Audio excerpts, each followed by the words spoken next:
नमस्कार, मैं हूं आपके साथ आपका मेजबान रहीम अहमद खान। आप देख रहे हैं भारत एक्सप्रेस। अरविंद केजरीवाल के मामले में भी गिरफ्तारी, जेल और बेल का खेल शुरू हो चुका है।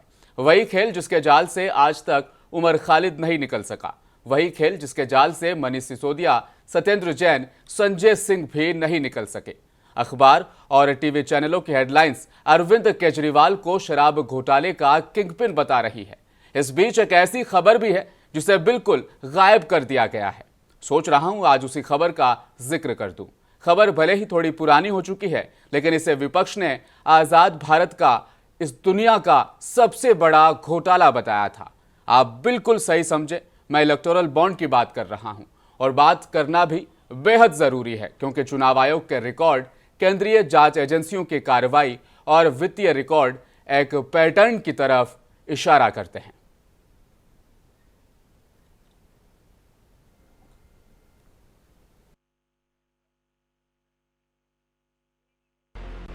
चुनावी चंदे का पैसा ज्यादातर एक ही पार्टी के खाते में गया है। ऐसा लगता है कि यह सब किसी सोचे समझे पैटर्न पर चल रहा है। पिछले 6 सालों में बीजेपी को चंदा देने वाली करीब 41 कंपनियों को केंद्रीय जांच एजेंसियों की छापेमारी का सामना करना पड़ा है। एक पैटर्न यह है कि पहले छापा, तुरंत बाद चंदा।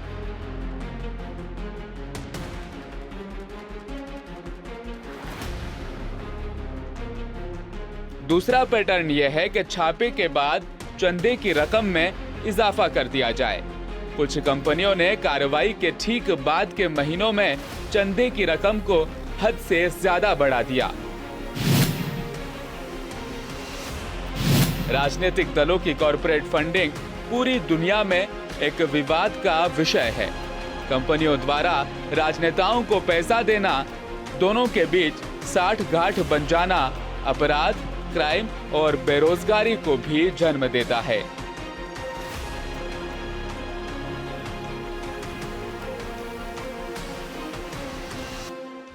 कई रास्तों से गुजरता हुआ जब यह मामला देश की सबसे बड़ी अदालत पहुंचा, तो अदालत ने एसबीआई बैंक को जमकर फटकार भी लगाई।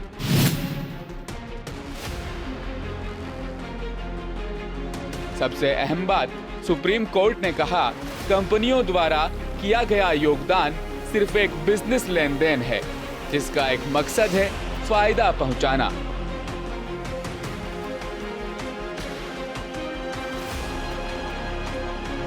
बहरहाल फायदा तो दोनों को होगा, चंदा देने वाले को भी और चंदा लेने वाले को भी, क्योंकि जिस देश में कोई जहर भी मुफ्त ना दे, वहां पर हजारों करोड़ों का चंदा बिना धंधे के कोई कैसे दे देगा। चुनाव आयोग ने 14 मार्च को इलेक्टोरल बॉन्ड्स का जो डाटा जारी किया, उसके मुताबिक 41 ऐसी कंपनियां हैं जिन्होंने चट मंगनी पट ब्या, माफ कीजिएगा, चट छापा और पट चंदा भी दे दिया।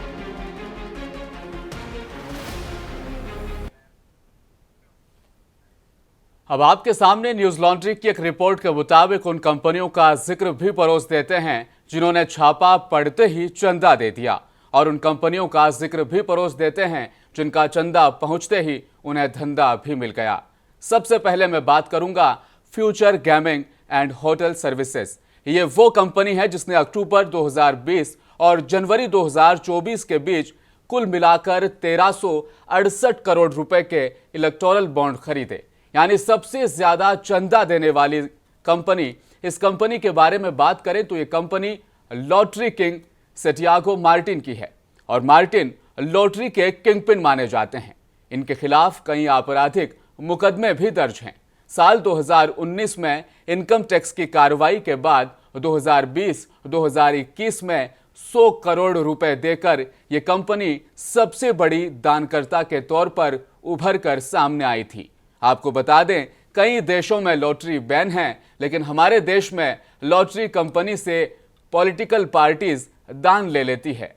इस कंपनी ने अब तक अलग अलग सियासी पार्टियों के कुल मिलाकर 1368 करोड़ रुपए के बॉन्ड्स इस कंपनी ने खरीदे हैं। अब इस लिस्ट में दूसरा बड़ा नाम है यशोदा हॉस्पिटल्स का। एसबीआई की लिस्ट में यशोदा हॉस्पिटल्स का भी नाम है। हैदराबाद आधारित यशोदा ग्रुप ऑफ हॉस्पिटल्स ने 4 अक्टूबर 2021 से 11 अक्टूबर 2023 के बीच कुल मिलाकर 162 करोड़ रुपए के बॉन्ड्स खरीदे थे। 2020 में इस कंपनी पर जांच भी हुई थी। जी हां, बिल्कुल सही सुना आपने। इस कंपनी पर 2020 में जांच हुई। उसके बाद इस कंपनी ने भी चंदा देना शुरू कर दिया, जिसके बाद इसने भाजपा को चंदा दिया। इस हॉस्पिटल ने 12 बार में 162 करोड़ रुपए के 162 बॉन्ड खरीदे। जब सरकारी कंपनियों ने जांच शुरू की तो यशोदा हॉस्पिटल्स ने भी चंदा देना शुरू कर दिया है। अब बात करते हैं आईआरबी इंफ्रास्ट्रक्चर डेवलपर्स। इस कंपनी ने भी भाजपा को 84 करोड़ रुपए का चंदा दिया है। आईआरबी मुंबई आधारित इंफ्रास्ट्रक्चर कंपनी है, जिसे वीरेंद्र डी महकर चलाते हैं। सबसे जरूरी बात, साल 2015 में इस कंपनी के पुणे और मुंबई दफ्तर पर सीबीआई ने छापे मारे थे। इसके बाद साल 2014 से 2023 तक इसने और इसकी जो सहायक कंपनियां हैं, जिनमें मॉडर्न रोड मेकर से आइडियल रोड बिल्डर से, इन कंपनियों ने भाजपा को कुल मिलाकर 84 करोड़ रुपए का चंदा दिया है। जानकारी के मुताबिक आईआरबी की 3 शाखाएं modern road builders, IRB MP expressway और आइडियल रोड बिल्डर्स, इन तीनों कंपनियों ने कुल मिलाकर 84 करोड़ के बॉन्ड्स खरीदे थे, जिसके बाद इन कंपनियों को बहुत सारे कॉन्ट्रैक्ट भी मिले हैं। इस लिस्ट में आगे बात करेंगे सोम डिस्टिलरीज की। मध्य प्रदेश की कंपनी सोम डिस्टिलरीज एजेंसियों की छापेमारी के बाद भाजपा को चंदा देने में सबसे तेज कंपनियों में से एक रही। हमारी पड़ताल के मुताबिक 4 साल पहले शराब कंपनी सोम के संचालक जगदीश अरोड़ा और उनके भाई अजय अरोड़ा को सैनिटाइजर पर टैक्स चोरी के मामले में गिरफ्तार भी किया गया था। प्रमोटर्स के छूटने के महज 10 दिन बाद ही इस कंपनी ने भी चंदा दे दिया। अब यह जानकारी सामने आई है कि इस कंपनी ने 2023 में 3 करोड़ के बॉन्ड खरीदे, जिनमें 12 जुलाई 2023 को 1 करोड़ और 10 अक्टूबर 2023 को 2 करोड़ के बॉन्ड्स शामिल थे। यानी गिरफ्तारी के बाद जब जमानत मिली तो बॉन्ड भी निकल गया। इस लिस्ट में आगे बात करेंगे श्री सीमेंट्स की।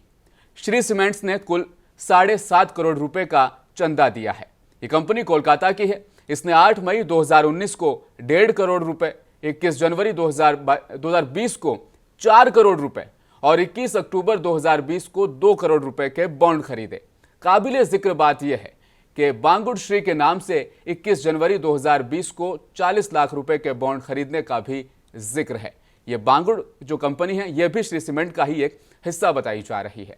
हमने पहले भी बताया था कि श्री सीमेंट ने 2020 और 21 और 2021 और 22 में खुद पर चल रहे केंद्रीय एजेंसी की जांच के दौरान ही, जब इन कंपनियों की जांच चल रही थी, उसी बीच भाजपा को 12 करोड़ का चंदा भी दिया था। इस लिस्ट में आगे बात करेंगे हेटेरो ग्रुप की। हैदराबाद स्थित यह दवा कंपनी बी पार्था सारथी रेड्डी की है। रेड्डी भारत राष्ट्र समिति जो बीआरएस है, इस पार्टी के राज्यसभा सांसद भी हैं।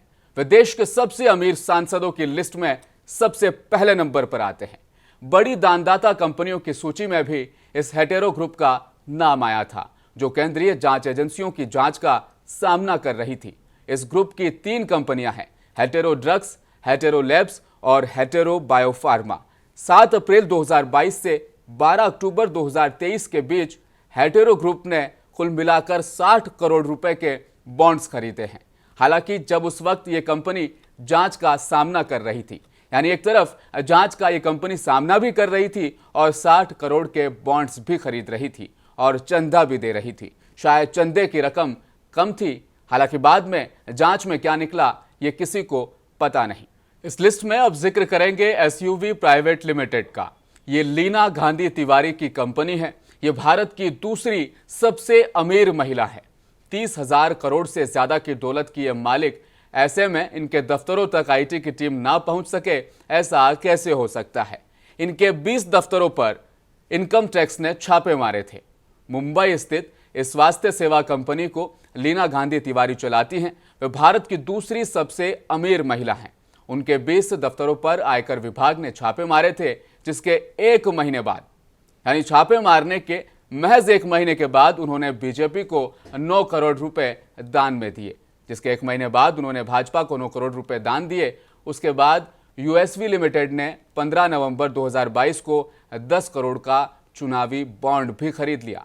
यानी छापे के एक महीने के बाद दान और उसके बाद चुनावी बॉन्ड का भी सिलसिला शुरू हो गया। अब बात करेंगे चेन्नई वुड्स की।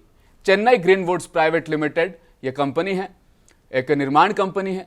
ये रामकी ग्रुप का एक हिस्सा है। इसके चेयरमैन वाईएसआरसीपी पार्टी के राज्यसभा सांसद अयोध्या रामी रेड्डी है। केंद्रीय जांच एजेंसियों के द्वारा जांच के दौरान इस कंपनी ने भाजपा को साल 2022, साल 2023 में 1 करोड़ रुपए का चंदा दिया। ये चंदा उस वक्त दिया गया जब यह कंपनी जांच का सामना कर रही थी। इसके अलावा 5 जनवरी 2022 से 12 अक्टूबर 2023 के बीच इस कंपनी ने 105 करोड़ के इलेक्टोरल बॉन्ड्स भी खरीदे थे। यानी जांच के दौरान 1 करोड़ का दान और उसके बाद 105 करोड़ के इलेक्टोरल बॉन्ड्स भी खरीदे थे। अब बात करेंगे अरबिंदो फार्मा की। हैदराबाद आधारित ये दवा company Aurobindo realty and infrastructure limited की भी मालिक हैं। ईडी ने इसके निदेशक शरथ रेड्डी को दिल्ली शराब घोटाले में संबंध के लिए नवंबर 2022 में गिरफ्तार भी किया था। 3 अप्रैल 2021 से 8 नवंबर 2023 में इस कंपनी ने 52 करोड़ के बॉन्ड्स खरीदे थे। ये भी अब सवालिया निशान, ईडी की कार्रवाई के बाद बॉन्ड्स मिलना लाजमी सवालिया निशान खड़े होंगे। अब बात कर लेते हैं एसएमपीएल की। एसएमपीएल ओम मेटल जेवी ये कंपनी ओम कोठारी ग्रुप की बताई जा रही है, जिसका business hydro power, real estate, auto dealership, hotel और एंटरटेनमेंट तक फैला हुआ है। जी हां, जुलाई 2020 में इनकम टैक्स डिपार्टमेंट ने इस कंपनी की फैक्ट्रियों पर, इस कंपनी के दफ्तरों पर रेड की। उसके बाद जांच का सिलसिला शुरू हुआ। इसके बाद 2021 और 2022 में इस कंपनी ने बीजेपी को 5 करोड़ का चंदा दे दिया। इसके अलावा इसने 4 अक्टूबर 2021 को 5 करोड़ के इलेक्टोरल बॉन्ड्स भी खरीद लिए थे। अब बात करते हैं एक सबसे बड़ी दवा कंपनी की, डोलो 650। जब भी आपको बुखार आता है, आप ये दवा मेडिकल स्टोर से लेकर आते हैं। डोलो 650। डोलो 650 बनाने वाली माइक्रोलैब्स ने 10 अक्टूबर 2022 से 9 अक्टूबर 2023 तक इस अरसे में 16 करोड़ रुपए के चुनावी बॉन्ड्स इस कंपनी ने खरीदे थे। ये कंपनी बेंगलुरु में स्थित है। दिलीप और आनंद सुराणा इसके मालिक बताए जा रहे हैं। माइक्रोलैब्स ने भाजपा को 2017-18 में 21 लाख, 2019-20 में 50 लाख, 2022-23 में 2 करोड़ का चंदा दिया। केंद्रीय एजेंसियों ने इसके 40 ठिकानों पर छापेमारी की थी। डोलो 650 के दफ्तरों पर 40 अलग अलग फैक्ट्रियों और दफ्तरों पर छापेमारी की गई। जब 40 ठिकानों पर जांच एजेंसियां पहुंच जाए तो चंदा देना शायद फर्ज हो जाता है। अब बात करेंगे रामको सीमेंट्स और केजेस सीमेंट्स की। इन दोनों कंपनियों की हालत भी कुछ एक जैसी है। इन दोनों सीमेंट्स कंपनियों को भी जांच और छापेमारी का सामना करना पड़ा। तमिलनाडु आधारित रामको ग्रुप एक प्रमुख सीमेंट कंपनी है। कई बार इस कंपनी को भी छापेमारी का सामना करना पड़ा। इसकी तरफ से भी भाजपा को चंदा देने की बात सामने आई थी। नई जानकारी के मुताबिक इसने 10 अक्टूबर 2022 से 15 नवंबर 2023 के बीच कुल 54 करोड़ के चुनावी बॉन्ड्स खरीदे थे। वहीं केजेस सीमेंट्स ने भी 14 करोड़ के इलेक्टोरल बॉन्ड्स खरीदे हैं। अब सभी 41 कंपनियों का जिक्र शामिल कर लेना इतने कम वक्त में यह मुमकिन नहीं है, लेकिन पैटर्न बिल्कुल यही है। पहले छापा, तुरंत बाद चंदा। अरविंद केजरीवाल की गिरफ्तारी के बाद अखबार और टीवी चैनलों की हेडलाइन से यह खबर बिल्कुल गायब कर दी गई है। जिस दिन सुप्रीम कोर्ट ने एसबीआई बैंक को फटकार लगाई और फौरी तौर पर चुनावी चंदे की जानकारी मांगी, तो उस दिन इस खबर ने तूल पकड़ा। लेकिन उन दिनों सीएए का नोटिफिकेशन जारी कर दिया गया। इस खबर को शायद दबाने की कोशिश भी की गई। जिस दिन एसबीआई बैंक ने चुनाव आयोग को डेटा दिया, उसी दिन इलेक्शन की तारीखों का ऐलान भी हो गया और यह खबर एक बार फिर से दब गई। इसके बाद जब विपक्ष इस मुद्दे को लेकर सड़कों पर उतरने लगा, ट्विटर के इस माहौल को गर्म करने लगा, तब अरविंद केजरीवाल को गिरफ्तार कर लिया गया। फिलहाल ये मुद्दा, ये मसला एक बार फिर ठंडे बस्ते में चला गया। चुनावी चंदे का बॉन्ड, ये खबर अखबारों से तो गायब हो ही गई है, लेकिन अगर इस खबर का विज्ञापन कोई छपवाना चाहे तो अखबार छापने से भी मना कर दे रहे हैं। जी हां, कांग्रेस ने चुनावी चंदे का बॉन्ड खबर का एक विज्ञापन तैयार किया, लेकिन अब इस विज्ञापन को छापने के लिए कोई भी बड़ा अखबार तैयार नहीं हुआ। तो अब यह समझ लिया जाए कि विरोधी दल के विज्ञापनों पर भी अब सेंसर लगा दिया गया है और अखबारों ने इस खबर को, इस विज्ञापन को छापने से मना कर दिया है। कांग्रेस पार्टी अब इस मुद्दे पर एक विज्ञापन अखबार को देना चाहती है, लेकिन अखबार इस खबर पर रिपोर्ट बनाए ये तो दूर की बात है, इस खबर का विज्ञापन तक नहीं ले रहे। क्या कुछ कहा सुप्रिया श्रीनेत ने, आपको भी सुनाते हैं। धंधा Bharatiya Janata party electoral bond के माध्यम से चला रही थी। चंदा दो, धंधा लो और वसूली रैकेट। ईडी सीबीआई की इनकम टैक्स की रेट होगी और इधर जो है भाजपा को चंदा देकर मामला शांत किया जाएगा। उसकी कलई खुल चुकी है। अब सारे तथ्य सामने आ गए, किसने किसको कितना दिया, कब दिया, वो लगातार सामने आता जा रहा है। सवाल तो खैर एसबीआई पर भी उठ रहे हैं कि उन्होंने ऐसा करने से पहले मना क्यों किया, और क्योंकि सारा ब्यौरा उनके पास तैयार रखा था। एक ये ऐड था, एक ये विज्ञापन था जिसमें हम 8,252 करोड़ का चंदा जो भारतीय जनता पार्टी को मिला है उसको पेपर में छपवाना चाहते थे। इसको छपवाने के लिए हमने नीचे अपना नाम भी दिया, सारा ब्यौरा दिया कि चंदा दो धंधा लो चल रहा था। इस विज्ञापन को छापने से मुख्य जो अखबार थे उन्होंने मना कर दिया। वो डर गए, उन्होंने कहा हम ये नहीं छाप सकते हैं, जबकि ये विज्ञापन था, हम इसके लिए पैसे भी दे रहे थे। ऐसा क्यों है? ये डर और ये आतंक का माहौल क्यों है इस देश में? आज सवाल इस बात पर है। कुछ छोटे अखबारों ने, रीजनल पेपर्स ने इसको छापा है, कुछ लोगों ने इस पर पढ़ा है, अपनी प्रतिक्रिया भी दी है, लेकिन बड़े बड़े अखबार डर गए। वो क्यों डर गए? वो बार बार मोदी जी को तभी क्यों छापना चाहते हैं जब मोदी जी हीरो लगे और सही लगे। असलियत यह है कि गोरख धंधा जो इलेक्टोरल बॉन्ड का हुआ है उस पर सवाल उठाना तो दूर, मुख्य धारा का मेन स्ट्रीम मीडिया एक विज्ञापन छापने से कतरा रहा है। यह है देश में लोकतंत्र की हालत। इलेक्टोरल बॉन्ड को लेकर कांग्रेस नेता जयराम रमेश ने आज एक प्रेस कॉन्फ्रेंस करके एक बार फिर बीजेपी पर निशाना साधा। जयराम ने कहा, मोदी वही प्रधानमंत्री है जो काला धन वापस लाने की गारंटी देते थे। आज उन्होंने इलेक्टोरल बॉन्ड से भ्रष्टाचार को लीगल बना दिया है और चंदा दो धंधा लो नीति अपना ली है। कांग्रेस नेता ने इस मामले में सुप्रीम कोर्ट की निगरानी में जांच कराने की भी मांग की है। रास्ते क्या थे घोटाले के? मैंने आपको पहले कहा था, मैं फिर से दोहराऊंगा। पहला रास्ता था चंदा दो धंधा लो। आजकल आप लोग सब सिम कार्ड इस्तेमाल करते हैं, कुछ लोग प्रीपेड करते हैं, कुछ लोग पोस्टपेड करते हैं।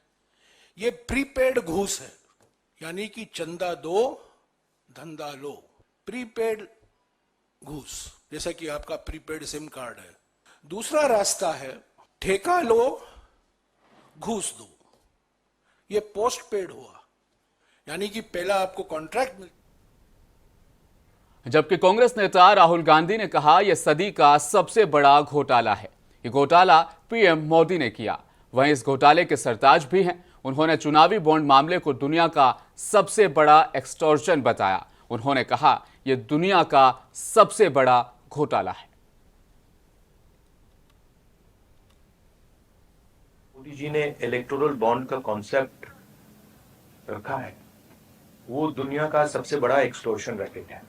मैं फिर से कह देता हूं, दुनिया का सबसे बड़ा नेशनल लेवल का एक्सटॉर्शन रैकेट है।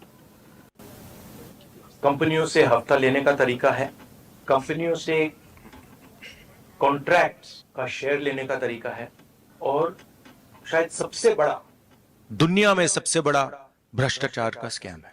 इसके सब आंकड़े आपके सामने हैं। पूरी कंपनी की लिस्ट अभी आई नहीं है। इसमें शेल कंपनीज हैं, इसमें सीबीआई ईडी से प्रेशर डाल के पैसा लिया जा रहा है। डेट्स। अब कांग्रेस ये मांग कर रही है कि बीजेपी पर चुनावी बॉन्ड के जरिए मिले पैसों के इस्तेमाल पर पाबंदी लगाई जाए और इस पूरे मामले की जांच हो। लेकिन जांच होगी कैसे? सरकारी एजेंसियां अभी विपक्ष के नेताओं को जेल में डालने का काम कर रही है।